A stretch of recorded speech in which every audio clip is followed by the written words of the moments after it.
Nearly 3 decades after winning his 6th championship with Michael Jordan, Scottie Pippen is still fighting the same battle. Not over rings, not over stats, over whether the world will ever see him as more than Michael Jordan's number 2. How many championships do you guys win at the Hawks, and how many championships does Michael win without you going there? I still get my 6. Stop it, Scottie. 3-3. I thought you knew. I know the number. Trust me, I know the number. So you'd win 6, you're saying? Yes. How many does Michael win? Maybe he may be somewhere with LeBron, 2-3, somewhere. In March 2026, Pippen turned that frustration into a national soda commercial. For Mr. Pibb, a drink that has spent decades living in Dr. Pepper's shadow. Let's set the record straight about Pibb. When you think about Pibb, you think of what? Second best? Fact check him, Pibb. When something has been considered second best for so long, we just blindly accept it as gospel. A decades-long plot built on marketing, social media. Multi-part documentaries. Yeah, I said it. Pibb is a GOAT. It was funny, but it was also the same argument he has been making since 1998, because Scottie Pippen spent most of the Chicago Bulls dynasty as one of the most underpaid superstars in professional sports. During that final championship season together, Michael Jordan earned nearly 12 times what Pippen made. But here's the part almost nobody knows. By the time both careers were over, Scottie Pippen had actually earned more total NBA salary than Michael Jordan. Pippen collected nearly $110 million. Jordan collected around $94 million. Yet today, Jordan's fortune is measured in billions, and Pippen is still selling soda by joking about being second best. So how does the player who made less from basketball end up with almost all of the wealth? To understand the contract that started all of this, you have to understand why Pippen signed it. He did not come from money. He had a large family, and both his father and one of his brothers were dealing with serious health problems. When the Bulls offered him long-term security, he took it. The deal is usually described as 7 years for $18 million, but in reality, it was folded into the years remaining on his existing rookie contract, which meant it locked him into the same rate for the entire championship run, right as NBA salaries were about to explode. He was so low paid, he was not even the 100th highest paid player in the NBA. Scottie Pippen signed a deal in 1991 for 7 years for $18 million. And if he'd played it right, he could have made 9 times that amount, 10 times.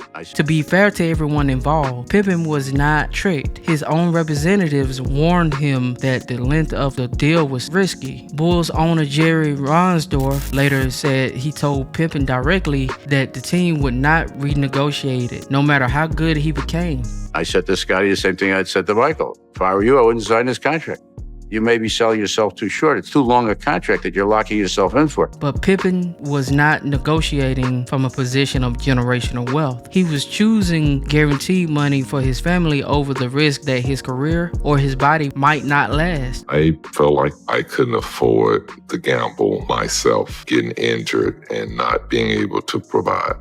I needed to make sure that people in my corner were taken care of. That makes the decision understandable. It does not make what happened next any less painful to watch. As Pippen got better, the deal got worse. He became a perennial all-star, one of the league's best two-way players, and an essential piece of 6 championship teams. By the 1997-98 season, the final year of the dynasty, Jordan earned $33.14 million. Pippen earned less than $2.8 million. Jordan almost made 12 times as much in the same season on the same team. Pippen was only the Bulls' 6th highest paid player that year. Around the league, he ranked roughly 120th in salary. Phil Jackson said it plainly in The Last Dance. It was embarrassing because Pippen may have been the second best player in the entire NBA. His anger was not irrational. He watched less accomplished players make more money. He knew the team was benefiting from his below-market contract, and he could not reach free agency until the championship run was basically over. But here's the part worth being precise about.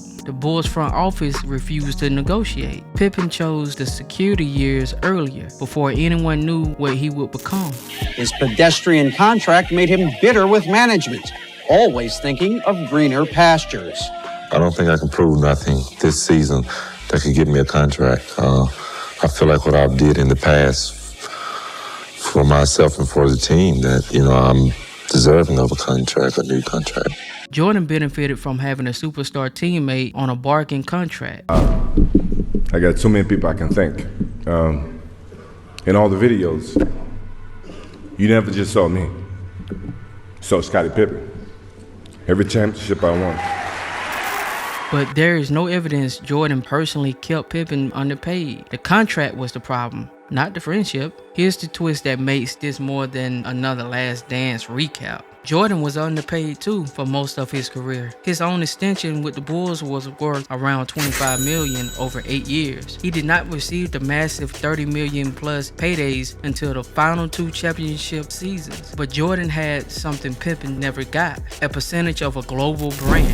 In 1984, Nike signed him to a 5-year deal worth approximately $2.5 million, about $500,000 per year, plus royalties on the shoes sold under his name. Air Jordan blew past Nike's sale projections almost immediately.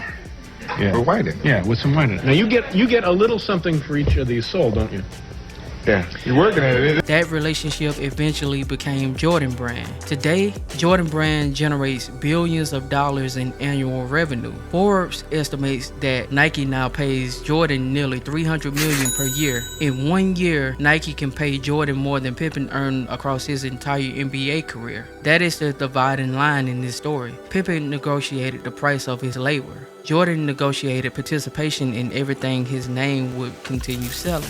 After leaving Chicago, Pippen finally received the payday he had missed during the championships. He signed a 5-year, $67 million contract in a deal connected to his move to Houston, before later playing in Portland and returning to Chicago. Those contracts eventually pushed Pippen's career salary total past Jordan's. Here's the reveal. After years of being called the most underpaid superstar in basketball, Scottie Pippen technically finished with the larger NBA paycheck, approximately $16 million more over their careers. Part of that gap has a simple explanation. Jordan retired 2 times. He sat out the entire 1993-94 season to play baseball. After retiring again in 1999, he remained away from the league for roughly 3 more years. When he returned in 2001 to play for Washington, he signed for approximately $1 million per year and pledged his salary from that season to relief efforts connected to the September 11 attacks. Pippen remained under NBA contract more continuously and played essentially 17 straight seasons. Jordan played 15 seasons, with several years removed from his career total because of retirement. Those missed seasons reduced Jordan's potential NBA earnings and helped Pippen eventually finish with the larger salary number. But by Jordan's final years, salary was no longer the scoreboard he was playing on. Jordan's money did not stop with sneaker royalties. In 2010, he became majority owner of the Charlotte Bobcats, now the Charlotte Hornets, in a deal valuing the franchise at approximately $275 million.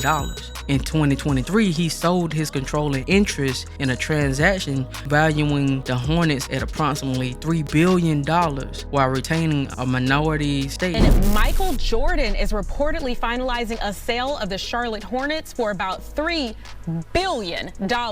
This ends his 13-year run as majority owner. Jordan will keep a minority stake and maintain a presence with the franchise. He purchased a majority stake in the Hornets for $275 million back in 2010. His exact personal return is more complicated. Some of the original $275 million represented debt Jordan assumed rather than cash he paid up front. But the value of the franchise still increased nearly 11-fold, stacked on top of everything Nike was already paying him each year. And Jordan did not cash out and walk away from sports ownership. By then, he had already co-founded 23XI Racing with NASCAR driver Denny Hamlin.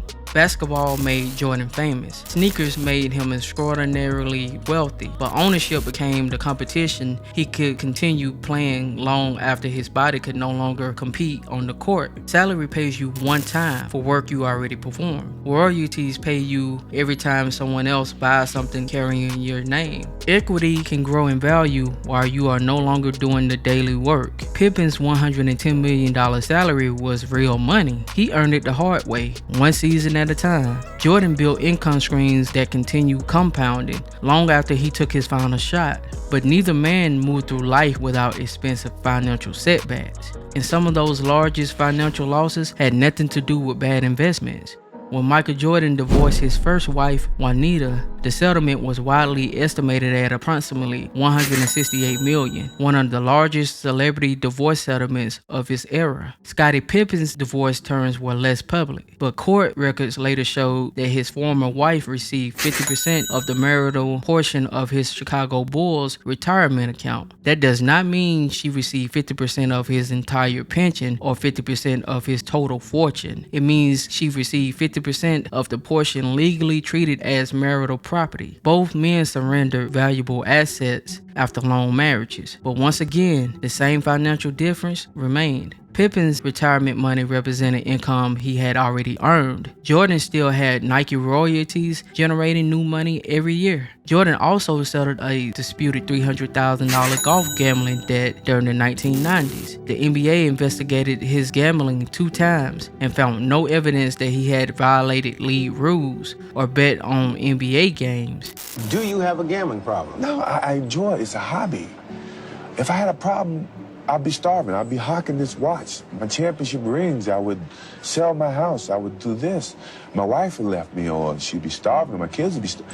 I do not have a problem. I enjoy gambling. Soon, whenever I walk away from this game, I think that's the only thing that people are going to say was a bad thing about Michael Jordan. Jordan's gambling was real, and that habit eventually fueled a much darker rumor. After Jordan's father was killed in 1993, some people speculated that the death was connected to Michael Jordan's gambling debts or even organized crime, but no credible evidence has ever established that connection. Prosecutors treated the death as robbery, and later questions surrounding the conviction have focused on forensic evidence, not proof of a mafia debt. So the gambling is documented. The theory that it caused his father's death is not. The popular theory that Jordan's first retirement was secretly an NBA suspension has never been proven either. Neither has the claim that Jordan repeatedly returned to basketball because he desperately needed NBA salary to cover gambling losses. By the time of his first retirement, his endorsements were already generating far more money than his Bulls contract. Pippen experienced a different kind of financial damage. After finally receiving his major payday, he purchased a private jet for more than $4 million, only to discover that it required expensive repairs before it could even fly. He later won part of that money back through litigation, but the aircraft still became a costly financial nightmare. Pippen was also victimized by a financial advisor who was later sentenced to federal prison for fraud. The case included a $1.4 million loan that prosecutors said had been forged in Pippen's name without his knowledge. Despite years of headlines claiming that he had lost his entire fortune, Pippen never filed for bankruptcy, but millions were still consumed by bad investments, bad advice, and fraud. Different losses, but Jordan's royalties gave him something Pippen never had: a financial machine capable of continuously replenishing the money. Pippen's setbacks consumed money he had already earned. Jordan's brand continued creating more. This is where the last dance belongs in this story. Not at the beginning, here near the end. Pippen has said publicly that he believes the documentary turned Jordan into the entire story and reduced the other Bulls to background characters. I thought it was a great documentary.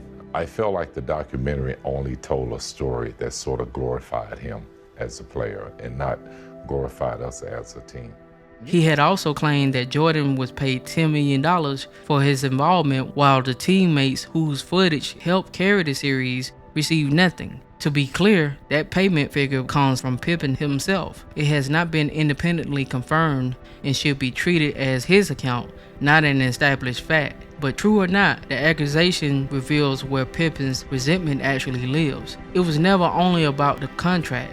It was the belief that he was underpaid during the championship run, overshadowed in how the dynasty was remembered, and that Jordan eventually controlled both the money and the story. When's the last time you and Michael spoke? Right around the pandemic. Oh, so it's been a minute since you. Yeah. Is that the text exchange when he shot you a text May of 2020 and he said, "Hey, Scottie, I heard you're upset. Let me know when you have a minute to speak." Is that the last time you guys spoke? Something like that. Something like that. And did you actually call him? Like, did you guys talk or did you just text him? No, I think we end up speaking briefly. Did it end up being good, the conversation? Yeah, I guess. Good and final. That's what it was. Good and final. Pippen recovered financially from the bad Bulls contract. Where he never recovered was an equal place inside his own legacy. Which brings us to a can of soda.